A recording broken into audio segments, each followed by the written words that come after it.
I'm sitting in a little cafe on the island of Koh Chang, no one around, drinking a coffee, and it's one of the most peaceful moments I can look to have. And this COVID outbreak across the world has taught me a lot of things actually about what I want from my life, and I enjoy being away from people. You know, I've worked in London, lived in Pattaya, and it's only when you spend time, an extended period of time, away on an island like Koh Chang with a small number of expats and Thais on the island that I work out how important it is to have your own space and not being amongst the crowded rat race. I ask myself, and maybe ask yourself these questions as well. Why do you want to be in traffic, waiting at traffic lights? There's no traffic lights on this island. Imagine that, never having to stop or be held up. Why do I want to go into the supermarkets at the weekend and have to queue for a parking space and then bump around people with my trolley while I'm getting my groceries? I don't. Here, when you go to supermarkets, there's half a dozen people in here. It's all to yourself. It also begs the question that many of us expats have, and I had an interesting article sent from one reader as well, who went back to the UK after spending 20 years in Thailand, as to where to lay your hat and call home. There's like two narratives here. It's whether to be an expat and live in a country like Thailand, or whether to return to your domestic country. Now I'll put another layer against that, which perhaps many of us don't do. Where do you physically want to live?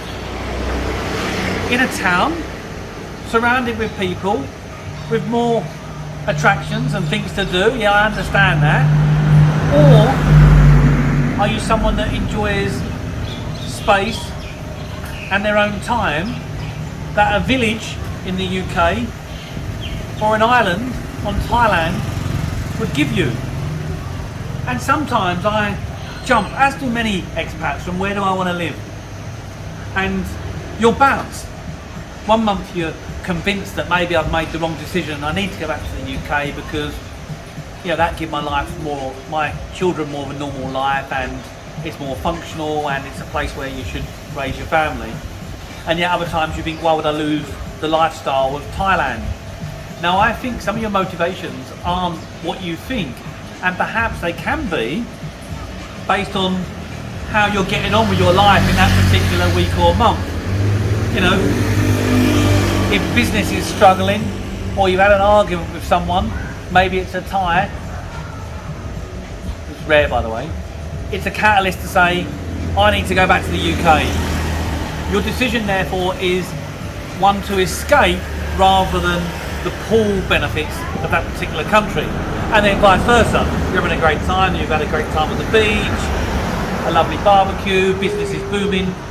Why would you leave and go back to Thailand? And you start to justify it and find reasons. No, in the UK, it's raining, it's cold, it's a rat race. Bang, you can switch that to suit whatever argument you want. Wow, I miss the seasons, I love being out in the rain rather than just one t-shirt weather. So I think sometimes we don't know as individuals and expats what we truly want, and the reason we don't know is because we haven't found the answers, and the answers we think we have are just suiting the feeling of that moment. What I do know, and I haven't got the answer, is I would love nothing more than to spend an extended stay on an island like Koh Chang. The simple pleasures. Rather than my kids going to a water park, we go to a waterfall and swim in the water and eat somtam and barbecue on the floor rather than a restaurant with knife and fork and the formalities that go with it. Simple pleasures, surrounded by those I love, my family. But the one question is, schooling. For many families that's the conundrum. That's my thoughts today. Sitting here in a cafe in Kai Bay, Thailand, just enjoying what the world offers. Until next time, keep safe, down about Thailand.